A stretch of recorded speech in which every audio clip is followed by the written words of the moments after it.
Line पूछे कि क्या सिविल सर्विस क्या होता है। ये परमानेंट एग्जीक्यूटिव इसलिए होता है क्योंकि एक बार आप जब सर्विस में आते हैं तो आप रिटायरमेंट तक उस सर्विस के साथ जुड़े रहते हैं। हो सकता है कि आप डिफरेंट कैपेसिटी पे, डिफरेंट कैपेबिलिटी पे, डिफरेंट पोस्टिंग पे, अलग अलग जगह पे आपने काम किया हो, बट थ्रू आउट जितना भी आपका 30-35 साल की जो कैरियर रहता है एक सर्विस का, उसका कंटिन्यू करते हैं। और उसमें कभी आप किसी पोस्ट पे, कभी प्लानिंग करते हैं, कभी फील्ड लेवल पे एक्सक्यूशन करते हैं, कभी ठीक है। ये सेकंड वाला है कि जितने भी इंस्टीट्यूशन चलते हैं गवर्नमेंट के, चाहे वो सेंट्रल गवर्नमेंट हो चाहे स्टेट गवर्नमेंट हो, उन इंस्टीट्यूशंस को सक्सेसफुली चलाने का काम भी जो है सिविल सर्वेंट्स का होता है। नेक्स्ट, ठीक है, आगे ये इस पे हम आगे डिटेल में आप बात कर लेंगे इस चीजों पे। ये कुछ सर्विसेज है। नेक्स्ट, ये एग्जाम की स्ट्रक्चर के बारे में आप डिटेल तो जानते हैं कि इसका जो है यूनियन पब्लिक सर्विस कमीशन, जो सेंट्रल इस पे प्रदेश पब्लिक सर्विस कमीशन उन एग्जाम्स को जो स्टेट लेवल के सर्विसेज होते हैं उनके लिए कंडक्ट कराते हैं। नेक्स्ट, ये 3 स्टेजेस का एग्जाम्स है। Preliminary exam mainly objective nature, आपका मेन एग्जाम जो सब्जेक्टिव नेचर होता है, और जो एक लास्ट जो पर्सनल इंटरव्यू आपका जो होता है इंटरव्यू। मेनली इसमें आपका मल्टीपल चॉइस क्वेश्चन होते हैं प्रिलिमिनरी में। एक्सक्लूजन जिसको हम कहते हैं कि प्रिंसिपल ऑफ एक्सक्लूजन। नेक्स्ट, इसमें 2 पेपर होते हैं, एक जनरल और एक जो है आपका सिविल सर्विसेज का।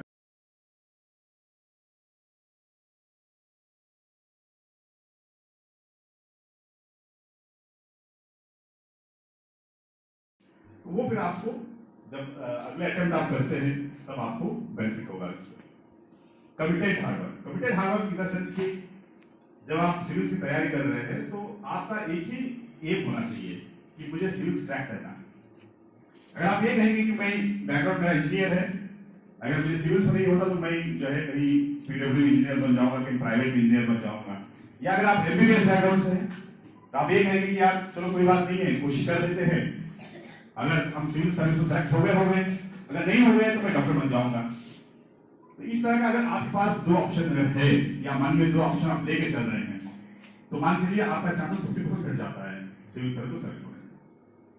तो इसलिए आपको, आप चाहे कुछ भी आपका बैकग्राउंड है, चाहे आपने बीए कर लिया हो, बीकॉम कर लिया हो, एमबीए कर लिया हो, मेडिकल कर लिया, इंजीनियर कर लिया, जो भी कर लिया हो, बस आपका ध्येय होना चाहिए कि अगर मैं सिविल सर्विस क्रैक नहीं करूंगा तो मेरे पास कोई और रास्ता ही नहीं। ये बैक ऑफ द माइंड आप इसको आपको दिमाग में रहे, इस पे दिन रात यही रहे, तभी आप जो है उसको पूरा कंसर्ट एफर्ट से, जो है सिंसियर एफर्ट से, हार्ड वर्क से आप उसको कर सकते हैं। जिसने ड्युअलिटी ऑफ द माइंड अगर रहेगा तो आपका चांसेस 50% ऑटोमेटिकली घट जाता है सिलेक्शन होने में। इसमें मेन जो आपको एक चीज समझ में आने लगे कि क्या पढ़ना चाहिए क्या नहीं पढ़ना चाहिए। ठीक, नेक्स्ट, मेन एग्जाम में जो है डिस्क्रिप्टिव क्वेश्चंस के संबंध ये है। इस पे आप देख लीजिए कि जो साइंस के बैकग्राउंड के स्टूडेंट्स है, जो आर्ट के बैकग्राउंड के स्टूडेंट्स है, चाहे कोई प्रोफेशनल किया हो, जिसने मेडिकल इंजीनियरिंग किया हो, आप सोचिए कि उस एग्जामिनर के माइंड से जिसके पास आपकी पेपर्स जांच करने के लिए गई, डोंट थिंक कि आपके प्रोफेसर ने, आपके लेक्चर ने क्या पढ़ाया और आपने क्या लेके आ गया। नहीं, आप उनके माइंड से सोचिए कि अगर आप एग्जामिनर होते, आप पेपर वैल्यूएट करते किसी बच्चे का जो आईएएस में क्लियर हुआ है, आप क्या चीजें देखते हैं उसमें, उस एंगल से सोच के आप आंसर लिखिए। उस व्यक्ति को जो आपका पेपर जांच करेगा, आपको पता नहीं कौन जांच करेगा, आपको पेपर कहां जाएगा बिल्कुल पता नहीं होगा आपको। हो सकता है कि आप यहां अपेयर हो रहे हैं और आपका पेपर बैंगलोर में जांच करने के लिए गया हो और किसी को पता नहीं होता, या जो बच्चा बैंगलोर में एग्जाम दे रहा हो उसको पता चला कि श्रीनगर में कोई प्रोफेसर बैठे हुए वो चेक कर रहे हैं। आप उसका मेंटालिटी देखिए कि उसको क्या चाहिए। उनको एक दिन में जो भी 50, 60, 100 पेपर चेक करने, उनके पास कैलकुलेट कीजिए कितना टाइम होता है एक पेपर देखने का, और एक पेपर में भी एक क्वेश्चन का आंसर देखना कितना टाइम होता है। इसलिए आप हाईलाइट, पिन पॉइंट, हैम्पर उन पॉइंट्स को कीजिएगा जो एग्जामिनर चाहता है कि आपके आंसर में वो 4 चीजें रहे। उसको आप बिल्कुल उसको भूलिएगा मत, उसको हाईलाइट कीजिए, उसको जो है अंडरलाइन कीजिए, उसको कुछ उस तरह कीजिए ताकि एग्जाम में नजर में आए। क्योंकि वो एक ही मिनट में देखना चाहेंगे कि इस आंसर में 4 पॉइंट है। अगर वो उनको पढ़ना पड़े डिस्क्रिप्टिव पूरा पढ़ के ढूंढना पड़े कि भाई वो 4 शब्द जो मुझे चाहिए क्रिटिकल, अगर वो ढूंढना पड़े उसको, तो अगर वो पढ़ेगा उसको 10 मिनट होगा तो उसको मूड ऑफ खराब हो जाएगा। भले ही आपने सब 4 के आप 6 पॉइंट लिख दिए हो, वो आपको 10 में से 4-5 दे देके आगे बढ़ जाएंगे उसको, क्योंकि उनको कोई क्वेश्चन पूछने वाले नहीं है कि भाई आपने क्यों ये किया। अब उनकी उतना टाइम था और उन्होंने जो देखा उसके अब मिला नहीं तो आगे बढ़ गए उसको। तो आप उसके एंगल से सोचिए कि उस पर्टिकुलर इस पे हर क्वेश्चन का एक आंसर और हर आंसर में उस क्वेश्चन का इंग्रेडिएंट्स होंगे उस आंसर का, कि अगर उस 4 पॉइंट्स आप ये कर देंगे तो वो आपका आंसर कंप्लीट हो जाएगा। आंसर आपका उस जो है क्वेश्चन के लिए सही जवाब बैठेगा, फिट बैठेगा। वो एक बस आपको मेंस में मैं ये बता रहा हूँ चीजों पे, ये चीजें आपको ध्यान में रखनी। नेक्स्ट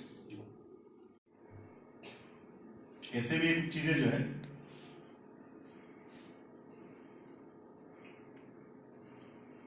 इस पे ये आपको ऐसे में ये करना पड़ेगा कि मेनली कि आपके सराउंडिंग में उस पर्टिकुलर पीरियड में क्या चीजें घट रही है, उस पे उसकी चीजों के बारे में आपका क्या सोच है, क्या विचार है आपका, इस पे क्या व्यू पॉइंट है, उस चीज को जो है वो ऐसे में देखेंगे। कोई पॉइंट अगर दिया गया है तो एज एन एस्पिरेंट उस पर्टिकुलर टॉपिक के आपका क्या व्यू पॉइंट है वो देखी जाएगी। इसमें आप फैक्चुअल चीजें ज्यादा नहीं रखी जाएगी, बट उस पर्टिकुलर इस पे आपका क्या व्यू पॉइंट है उस पे ज्यादा जो है वो एम्फेसिस करेंगे ऐसे में। ठीक है, नेक्स्ट। अच्छा, ये एक ये रहता है कि सभी लोगों के मन में डाउट रहेगा कि इतने सारे 50 सब्जेक्ट होते हैं, इसमें हम किस सब्जेक्ट को चूज करें। क्या आपको लगा कि मैं इसमें अच्छा नहीं कर पा रहा हूं, तब आप सब्जेक्ट को चेंज करने पे आप विश्वास करेंगे। तो जहां तक बात है कि जो सब्जेक्ट को चूज करने की बात है सब्जेक्ट को, तो उसमें ये होना चाहिए कि सबसे पहले कि आपको उस सब्जेक्ट में रुचि होना चाहिए। अगर मान लो जो सब्जेक्ट ऐसा चूज करें जिसमें आपको इंटरेस्ट नहीं है, तब तो उसका कोई यूज नहीं है, क्योंकि आप खुद ही उसमें इंटरेस्ट नहीं हो तो आप क्या ग्रास्प करोगे इसमें। तो ऐसा सब्जेक्ट जिसमें कि आपका ये हो सकता है कि वो सब्जेक्ट आपके ग्रेजुएशन का सब्जेक्ट ना रहा हो, क्योंकि मैंने जो सब्जेक्ट लिया हो सकता है मेरे ग्रेजुएशन के सब्जेक्ट ही नहीं थे, वो ऐसे सब्जेक्ट थे अलग थे ग्रेजुएशन छोड़ के, जो जिसमें आपको लगता है कि इंटरेस्ट हो। सबसे फर्स्ट क्राइटेरिया ये है। सेकंड क्राइटेरिया ये देख लो कि आप पिछले 10-12 साल में वो पर्टिकुलर सब्जेक्ट सिलेक्शन में कितना कारगर सिद्ध हुआ है, क्योंकि आपको पीएचडी नहीं करना है, आपको एग्जाम पास करना है। वो सब्जेक्ट जिसमें कि अच्छा स्कोर आ रहा है, जिसमें स्टूडेंट्स ज्यादा पास हो गए हैं इसको लेके, आप वो सब्जेक्ट को आप चूज करो। ठीक है, पहला आपका इंटरेस्ट होना चाहिए। सेकंड है कि ऐसा सब्जेक्ट चूज करो जिसमें कि आप जो है ज्यादा से ज्यादा स्कोर जो है आप कर सकते हो चीजों, क्योंकि आपका मेन उद्देश्य ये है कि आपको एग्जाम पास करना।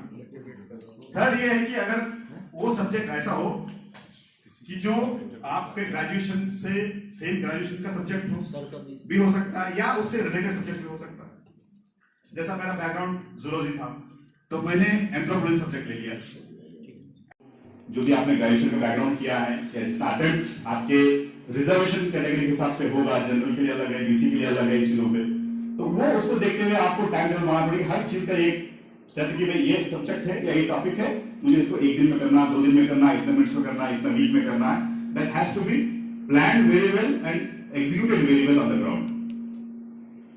नेक्स्ट, ये भी इंपॉर्टेंट कि मैं ये भी बता दूं, बहुत सारे लोग ये कहते हैं कि भाई अब तैयारी करना है तो हम जो 24 घंटे जो है हमें पढ़ाई करनी पड़ेगी, ये बिल्कुल गलत है। 2 चीजें, एक तो कि आपको जो ऐसी चीजें जो आपको लीजर देता हो या आपको रिफ्रेश करता हो, कुछ भी हो सकता है, चाहे आप गाना सुनना होता है, किसी को होता है कि मैं वॉक पे जाके आ जाता हूं, किसी को हो सकता है कि मैं थोड़ा रेस्ट ले लूं, किसी को हो सकता है कि मैं फ्रेंड से बात कर लूं, कुछ भी हो सकता है जो आपको माइंड को रिफ्रेश करता है। इसको कभी मत छोड़िएगा, इसको कंटिन्यू बनाए रखिए। प्लस अगर आप कोई हॉबी है जैसा स्पोर्ट्स है या कोई एक्सरसाइज है, कुछ है, तो इसको मत छोड़िए। इसके लिए जरूर जो है आप घंटा 2 घंटा निकाल लीजिएगा, रिलैक्स करने के लिए टाइम निकाल लीजिएगा, उसके बाद में जो टाइम बचता है उसका आप स्टडी, क्योंकि ये दोनों फैक्टर बहुत इंपॉर्टेंट है कि क्वालिटेटिव प्रिपरेशन के लिए बहुत इंपॉर्टेंट। क्वांटिटेटिव प्रिपरेशन हमें नहीं करना है, हमें क्वालिटेटिव प्रिपरेशन पे ध्यान देनी है। इसलिए जो चीजें आपको रिफ्रेश करता हो उसको आप एज अ हैबिट, क्योंकि हर व्यक्ति का अलग रहता है बचपन से वो स्टडी के लिए। नेक्स्ट, ये जैसा डिस्ट्रिक्ट एडमिनिस्ट्रेशन का है, जैसा डिस्ट्रिक्ट मैजिस्ट्रेट होते हैं उनके नीचे एडिशनल डिस्ट्रिक्ट मैजिस्ट्रेट, उनके नीचे joint magistrate, sub divisional magistrate, फिर तहसीलदार, फिर जो डिप्टी तहसीलदार रहते हैं उनके नीचे फिर रेवेन्यू इंस्पेक्टर रहता है। सबसे जो आपका लास्ट इकाई है वो आपका लेखपाल का रहता है। This is a district level पे ये सेटअप होता है आपका एडमिनिस्ट्रेशन का जो हायरार्की होता है ये। नेक्स्ट, ये जो आप इसको समझना चाहते हैं कि जो है कि डिस्ट्रिक्ट एडमिनिस्ट्रेशन का कि क्या मेजर ये होता है इस पे, एक लॉ एंड ऑर्डर सबसे इंपॉर्टेंट। अगर कोई पूछेगा आपको कि भाई आप बनेंगे कल को जो है आईपीएस बन सकते हैं, पुलिस ऑफिसर बन सकते हैं, आईएएस बन सकते हैं, या स्टेट सर्विसेज में आप पीसीएस एसडीएम बन सकते हैं, तो आप पूछे जाएगा कि सबसे इंपॉर्टेंट क्या है जो एक रेस्पॉन्सिबिलिटी है।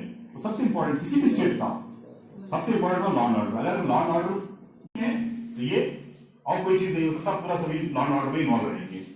रेवेन्यू कलेक्शन, क्योंकि जितने भी डेवलपमेंट वर्क्स के लिए अगर आपके पास पैसा नहीं है तो आप बजट नहीं बना सकते, बजट नहीं बना सकते तो आप प्रोजेक्ट का इंप्लीमेंट नहीं कर पाओगे। तो revenue collection one of the most important aspect है। नेक्स्ट है डेवलपमेंट वर्क, क्योंकि जब डेवलपमेंट करेंगे तभी लोगों का जो है जो चाहिए लोगों को, उनके जो मूलभूत सुविधाएं हैं, उनकी आवश्यकता है, उसको इंप्लीमेंट करने के लिए। नेक्स्ट, उसके अलावा भी district administration special task time to time करते हैं, जैसा कि इलेक्शंस है। आप देखेंगे तो लोकसभा इलेक्शंस है या असेंबली इलेक्शंस है, या आप जो है वो ग्राम पंचायत के जो प्रधान इलेक्शन है या ब्लॉक प्रमुख का या जिला पंचायत का इलेक्शन है, अभी होगा आपको अप्रैल में, तो उसके मैनेजमेंट हम लोग जो है इलेक्शन कराते हैं। उसी तरह डिजास्टर मैनेजमेंट, कहीं कोई आ गया, कोई फ्लड आ गया, फायर हो गया, या अर्थक्वेक आ गया, या कुछ और मेजर एक्सीडेंट हो गया, तो उसको मैनेज करते हैं डिस्ट्रिक्ट लेवल पे। इसको प्रोटोकॉल कि जितने भी ऊपर हायर की ऑनरेबल प्राइम मिनिस्टर से लेकर नीचे तक जितने भी रहते हैं, उनके विजिट्स लगे रहते हैं लगातार, जो है मिनिस्टर्स के रहते हैं विजिट्स, ऑफिस सीनियर ऑफिसर के। प्रोटोकॉल मैनेजमेंट जो है वो डिस्ट्रिक्ट एडमिनिस्ट्रेशन का रोल होता है। एंड लैंड एक्विजिशन की जितने भी आप बड़े प्रोजेक्ट देखेंगे, चाहे मेट्रो चल रहा है आपके शहर में, या एयरपोर्ट बन रहा है, या आगे रिंग रोड बनेगा, उन सब के लिए लैंड हो सकती है, बिना लैंड के आप कुछ नहीं कर सकते। तो लैंड एक्विजिशन भी एक बहुत इंपॉर्टेंट है, डेवलपमेंट का एस्पेक्ट है जो डिस्ट्रिक्ट एडमिनिस्ट्रेशन अपने इसमें करते हैं। नेक्स्ट, ये बस ये लास्ट स्लाइड है, और मैंने नीचे ये लिखा जो आप लोगों के लिए, I am better today and I can become best tomorrow. ये आप कैरी करेंगे तो मुझे बिल्कुल विश्वास है कि और आप बेहतर करेंगे। मैं फिर से, मुझे ये हाफ एन आवर टाइम देने के लिए मैं पूरा टीम को धन्यवाद दूंगा, यूनिवर्सिटी मैनेजमेंट को धन्यवाद दूंगा कि जब उन्होंने बच्ची को गोद दिया उसके बारे में वो सब चीजें रिपीट नहीं करना है। बट साथ ही साथ आप लोग ने नाम सुना होगा बिकरू कांड। बिकरू कांड पूरे देश में उसने हलचल मचा दी थी कि मैं हूं विकास दुबे कानपुर वाला। तो जो विकास दुबे कानपुर वाले ने पूरे देश में कि कौन है वो, उस एक जो योजना बनाना, उसके पीछे के मास्टरमाइंड कौन थे? श्री मोहित अग्रवाल जी। इसके लिए बहुत ही, क्योंकि पूरे देश में एक ऐसा नाम हो गया जिससे हम लोग भी थर-थर कांपते। टॉप किया है। आप सिलेक्शन की बात मत सोचिए, आप सोचिए एक आदमी ने टॉप किया तो मैं भी सिविल सर्विसेज में टॉप कर सकता हूं। जब ये मन में आप ठानेंगे तब आप कहीं ना कहीं टॉप 100 में जाके पहुंच जाएंगे, हर हालत में पहुंच जाएंगे। तो पहली चीज मैं कमिश्नर साहब से रिपीट करूंगा, मन में दुविधा को निकाल दीजिए। दूसरा, कमिश्नर साहब ने जो बात कही कि ऐसा नहीं है कि बच्चों के मन में ये रहता है कि मैं तो हिंदी मीडियम का हूँ, मैं ग्रामीण परिवेश का हूँ। तो हमारे यहाँ जैसे 100 बच्चे सेलेक्ट होते हैं सिविल सर्विसेज में, आईएएस में, आईपीएस में 100 होते हैं। आप उसमें मतलब इतनी खूबी है हमारे सिविल सर्विस के सिलेक्शन में कि ऑक्सफोर्ड का बच्चा भी सेलेक्ट होता है और छोटे से ग्रामीण अंचल का बच्चा भी सेलेक्ट होता है। उदाहरण के लिए अभी 2 उदाहरण हम लोग खड़े हैं यहाँ पर। हमारे कमिश्नर साहब, ज्यादातर लोगों को शायद पता ना हो, नवोदय विद्यालय के पढ़े हुए। आप नवोदय विद्यालय से कहां पहुंचे? और मैं अपने बारे में बता दूं कि मैं भी कोई कहीं बहुत बड़ी जगह का नहीं पढ़ा हूं। बरेली की छोटी सी तहसील है फरीदपुर, उस तहसील से मैंने इंटरमीडिएट तक सरकारी स्कूल में हिंदी मीडियम से मैंने भी पढ़ाई की। आप लोग जितने यहाँ पर बैठे हुए हैं, हो सकता है हमसे बेहतर स्कूलों में पढ़े हो। तो हम लोग बहुत कोई डिफरेंट नहीं है, कि ऐसा नहीं है कि आज की डेट में हम आईजी बन गए या कमिश्नर बन गए तो आपको लगता होगा कि वी आर समथिंग डिफरेंट। ऐसा नहीं होगा। 2-3 चीजें जो कमिश्नर साहब ने कहा कि आपको सेलेक्टिव स्टडी करनी है। अब ये सेलेक्टिव स्टडी कैसे करना है, इस पर थोड़ा सा मैं एक लाइन बताऊंगा आपको कि सबसे पहले आप सिलेबस को उठाइए, सिविल सर्विस का सिलेबस जरूर देखिए। दूसरा, पिछले 10 साल के क्वेश्चन पेपर्स, ये एग्जाम देने के लिए मस्ट है। आपके पास 10 या 15 साल के क्वेश्चन पेपर जब होंगे तो आपको आइडिया खुद ही लग जाएगा कि क्या पढ़ना है और क्या चीज नहीं पढ़नी है। वो आप लिखे नहीं, कहानी आपने अपना नॉलेज पूरी डाल दी इसके अंदर। आप भले ही एक पन्ने का आंसर लिखिए, लेकिन it should be to the point. जो पूछा जा रहा है, जो एग्जामिनर को जो एग्जामिन करते टाइम अपील करे उसको, ऐसी चीजें आपको उसमें लिखनी है। और टाइम मैनेजमेंट कि पेपर प्रयास ये करना जितना आता है वो चीज छूटने ना पाए। सबसे खराब होता है कि सवाल आता था और था उस समय नहीं मिला। मतलब ये चीज जो है मैनेजमेंट जो है बहुत आपको करना होगा कि किसी भी हालत में। इंजीनियर से भी क्या लेके सेलेक्ट हो रहा है, एंथ्रोपोलॉजी, हिस्ट्री, इस टाइप के सब्जेक्ट लेकर के सेलेक्ट हो रहे हैं। तो हर टाइप का बच्चा सेलेक्ट हो रहा है।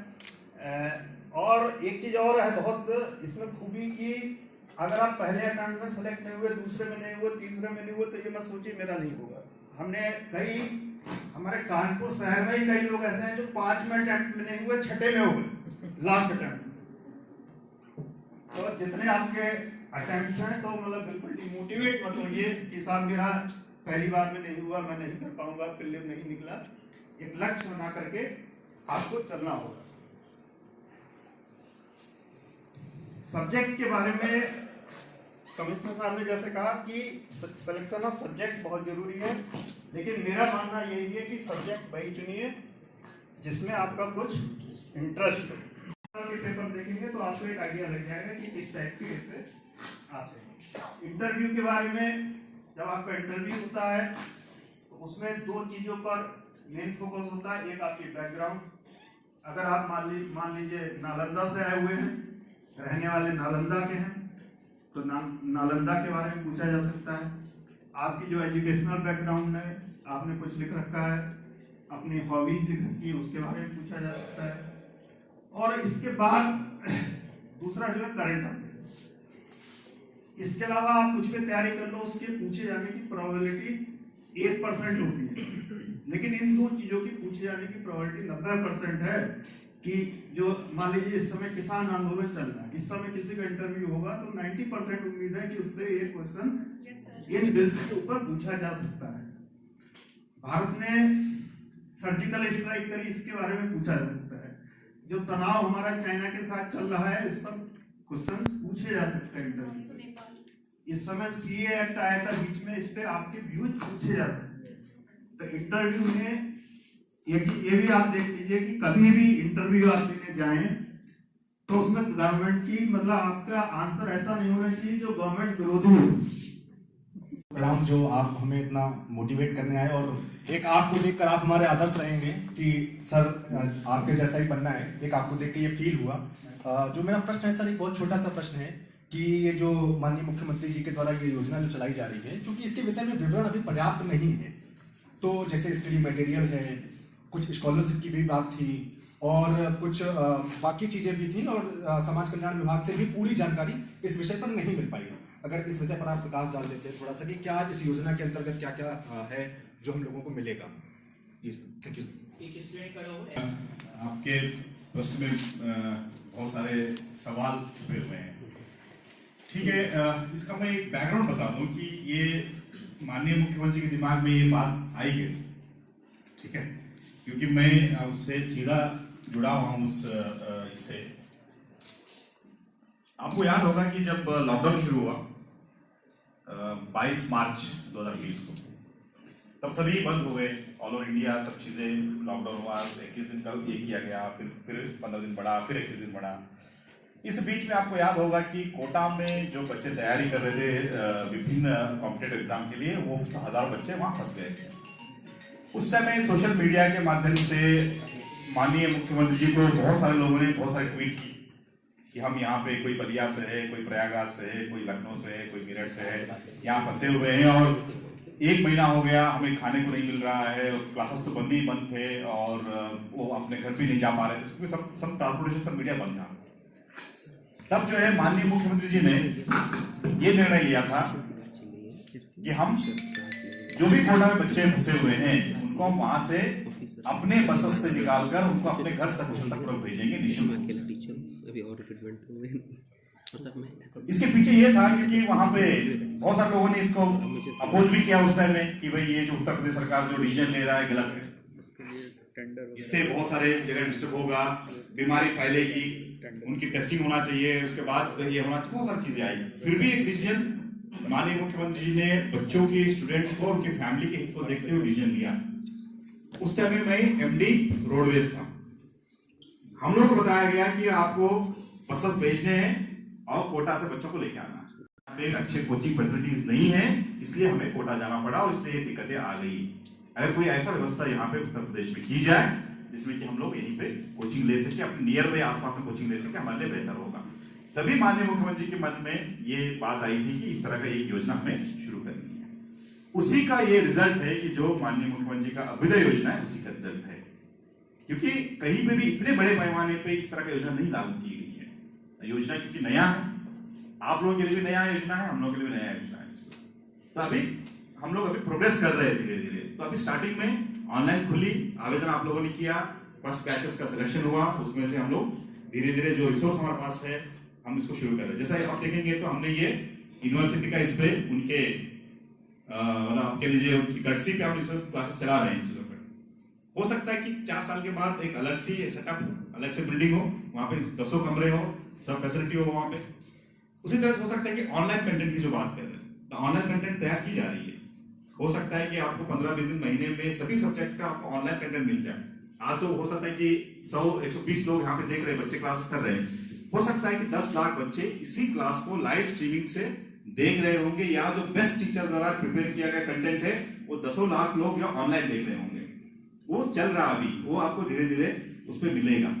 तो उसके आगे जो और जो फैसिलिटीज करने हैं, क्योंकि हो सकता है कि जो आप बात कर रहे हैं कि साहब हम कोई इटावा से आ रहा होगा, कोई फरुखाबाद से आ रहा होगा, कन्नौज से आ रहा होगा, कोई फल आ रहा होगा, हमें आना पड़ता है, जाना पड़ता है, किराया लगता है, खाने पीने की व्यवस्था लगता है। हो सकता है कि आपको 1 साल के बाद हर जिले में कोचिंग शुरू हो जाए, इस तरह का सिस्टम हर जिले में हो जाए, है पाइपलाइन में हो, उसके लिए थोड़ा समय लगेगा। और मुझे जर्नलिस्ट भी रहा हूँ सर, जो सरकार में मैंने एक बार किया है, वो एक लड़की को जो है बंद कर दिया था, उसने बॉम्ब लगा दिया था, सबने उसको गोद भी लिया था, उसका भी मैंने बहुत अच्छे से कवरेज किया था। उसके बाद मैंने मीडिया लाइन से रिजाइन दे दिया अभी तकरीबन 4-5 दिन पहले, क्योंकि मेरे मन में हमेशा से था कि मैं भी एक IAS की तैयारी करूँ, लेकिन कुछ पर्सनल प्रॉब्लम्स की वजह से सर नहीं मैंने हो पाता था।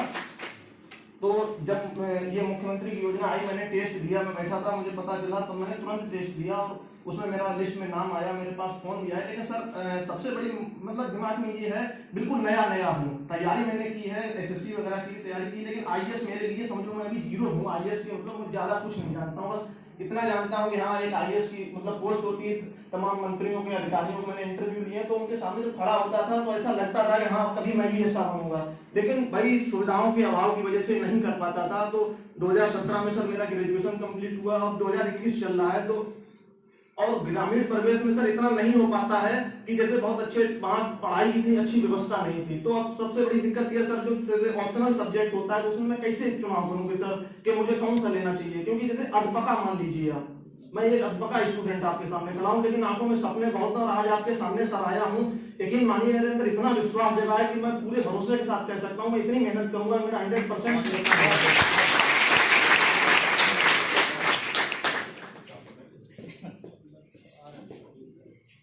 मुझे जानते भी हैं। तत्पश्चात आप सभी स्टूडेंट को मेरा नमस्कार है। सर मेरा आपसे ये पूछना है कि घर पे एक्चुअली पिताजी की हमारी तबीयत थोड़ा सीरियस रहती है, जिसकी वजह से उनको देखना पड़ता है। इसके अलावा सर अपना पढ़ाई लिखाई भी करना होता है। मैं ट्यूशन देती हूँ बच्चों को, जिससे मैं अपना खर्चा निकालती हूँ। एंड प्रतियोगी परीक्षाओं की मैं तैयारी भी कर रही हूँ, जिसमें मेरा सर पुलिस का फिजिकल भी लगा हुआ है। अभी लो लेवल डिग्रेड मैंने कांस्टेबल सर डाला हुआ था, तो उस पर हमारा है अभी। इसके अलावा सर मैंने परीक्षाओं का रुख किया है, पर घर की ऐसी परिस्थितियां आ जाती हैं जिससे कभी कभी मैं बहुत ही ज़्यादा परेशान हो जाती हूँ। तो मैं चाहती हूँ सर आप मुझे कुछ सजेस्ट करिए कि ऐसी परिस्थितियों में खुद को कैसे संभाल के रखूँ और पढ़ाई की तरफ कैसे अपना रुख ज़्यादा से ज़्यादा रख पाऊँ ताकि मैं प्रॉपर टाइम दे पाऊँ अपनी सिविल सर्विस की स्टडी को सर। मोटिवेशनल फोर्स हो सकता है कि कोई व्यक्ति आपको इन्फ्लुएंस किया हो या कोई लाइफ की ऐसी परिस्थिति है जो आपको इन्फ्लुएंस किया हो कि आपको भी कि वो चीज़ें मुझे बननी है। जैसा आज अजय साहब ने जो वीडियो दिखाया, जो पहले वाला वीडियो में तो यही तो था। पहले वाले वीडियो में उसने दोनों हाथ उसके थे और उसमें एक हाथ उसका कट गया, डैमेज हो गया, वो फिर भी हार नहीं माना। ये हो सकता था कि वो जिंदगी से हार मान जाए कि अब तो मेरा जो है खत्म हो चुका है, जिस चीज से वो प्रैक्टिस करता था, जिससे उसने एक लेवल पे पहुंच गया था, वो खत्म हो गया, तो वो एक कह के अपना घर पे रह सकता था, बेड पे पड़ा रह सकता था। नहीं किया उसने एक सिखाया कि मेरे पास जो है पहले क्या होता था कि दोनों हाथ से उसको ये था कि भाई 50-50% उसको ये करनी पड़ रही थी, मतलब माइंड डाइवर्जन था। जो मैं कह रहा था ड्यूअलिटी ऑफ द माइंड कि चलो भाई मेरे पास दो हाथ है, मैं कोई ना कोई सहारा बनेगा। जब एक हाथ खत्म हो गया उसके पास एक ही सहारा बन गया, एक लेफ्ट हैंड। अब उसी हैंड से उसने अचीव किया कि जो अनअचीवेबल माना जाता था चीजों, वो भी आपके साथ है परिस्थितियां। ठीक है, अच्छी बात है कि आपने फ्री खुल के बता रहे हैं चीजों पे। हो सकता है कि इसी तरह से बहुत सारे लोगों के साथ दिक्कत होगी। कोई आ रहा होगा घर से कि होता है कि उसको व्हीकल अच्छा ना मिला हो, वो ट्रांसपोर्टेशन का दिक्कत हो, उसको कहीं सुरक्षा का दिक्कत हो सकता है किसी चीजों पे, कहीं कोई और पार्ट टाइम काम कर रहा हो, बिल्कुल है इस पे। बट अगर आप ये कहेंगे कि भाई जो आपकी कंडीशन है, जो आपकी परिस्थितियां हैं, वही आपको मोटिवेशन बनना चाहिए। आप परिस्थितियों को मोटिवेशन बना लीजिएगा, मुझे बिल्कुल विश्वास है कि आप बिल्कुल अच्छा तरह से क्रैक करेंगे। उसको आप नोट कर लीजिएगा, आप कोशिश करेंगे कि आपका नंबर दे दीजिए, क्या आप लोग मदद कर सकते हैं उन चीज़ों पे, सोशल वेलफेयर डिपार्टमेंट के माध्यम से हो या हेल्थ डिपार्टमेंट माध्यम से हो, या यहाँ पे अगर कोई उस तरह पेइंग गेस्ट का कोई उस तरह फैसिलिटी है जहाँ पे कि सिक्योर्ड हो, तो हम टाइप करने की कोशिश करेंगे कि आपको जो है उस चीज़ के लिए मदद मिले। Thank you. एंड मुझे लगता है कि मैं कभी लाइफ में आप लोगों को फेस नहीं कर सकती थी, जो आज मैंने आप लोगों के सामने, मतलब बहुत मोटिवेट हो रहे हैं कि कैसे कैसे कैसे पॉसिबल हो सकता है सडनली रैपिडली। मुझे बहुत अच्छा लग रहा है और मैं बहुत मोटिवेट हो रही हूँ। मैं चाहती हूँ कि जो मेरे जैसे हैं या जो लोगों को फैमिली सपोर्ट नहीं करती, फाइनेंशियल प्रॉब्लम्स होती हैं, या जो लोग पढ़ना चाहते हैं उन्हें पढ़ने का मौका नहीं मिलता है, उनसे बोलते हैं कि कमाओ। हर चीज़ अर्निंग नहीं होती है, कभी कभी पैशन को फॉलो करना पड़ता है। तो सर मेरे को जो लोग जज करते हैं वो ये करते हैं कि तुमने 4-5 साल तक तो पढ़ाई की नहीं है, तो अब तुम प्रीलिम्स में बैठ कैसे सकती हो, तुम कैसे क्वालिफाई कर सकती हो, प्रीलिम्स तुम्हारा निकलेगा ही नहीं। तो सर मैं चाहती हूँ कि आप मुझे थोड़ा गाइड करें उसमें, क्योंकि मैं एक फ्रेशर हूँ, मैं एकदम जीरो लेवल पे हूँ। मैंने अपना लेवल फिक्स कर लिया कि मैं अभी ऑनेस्ट हूँ अपने साथ, मैं जीरो लेवल पे हूँ, मुझे लेवल अप करना है। देखिए बेटा, इसीलिए मैंने उस वीडियो को देखी है कि जिसका हाथ दाहिने हाथ से जो शूटिंग करता था दाहिना हाथ चला गया, तो लोग उससे यही कहते थे अब तो तुम कुछ नहीं कर सकते। जब वो ओलंपिक्स में पार्टिसिपेट करने का, उसने कहा कि अच्छा बहुत अच्छी, तुम लोग हमको मोटिवेट करने आए हो। आपका 4 साल का गैप हो गया, तो देखिए ये एक ऐसा पागलपन सवाल, जैसे आपने कहा आपको पैशन, ये तभी निकलेगा जब आपको एक पागलपन सवाल होगा। प्लानिंग एक्सिक्यूशन पिछले 1 हफ्ते से करना आगे भी जो है इन लोगों के कंधे पे है, और इनके लिए जो है जितना भी एप्रिशिएट करे, ये आगे आप लोगों का एक कोऑर्डिनेशन हो, जो भी चीजें हो ये करेंगे, और बहुत एफर्ट किया है, और इनके लिए मैं जो है अपने तरफ से आप लोगों की तरफ से धन्यवाद देता हूँ पूरा टीम को। Thank you.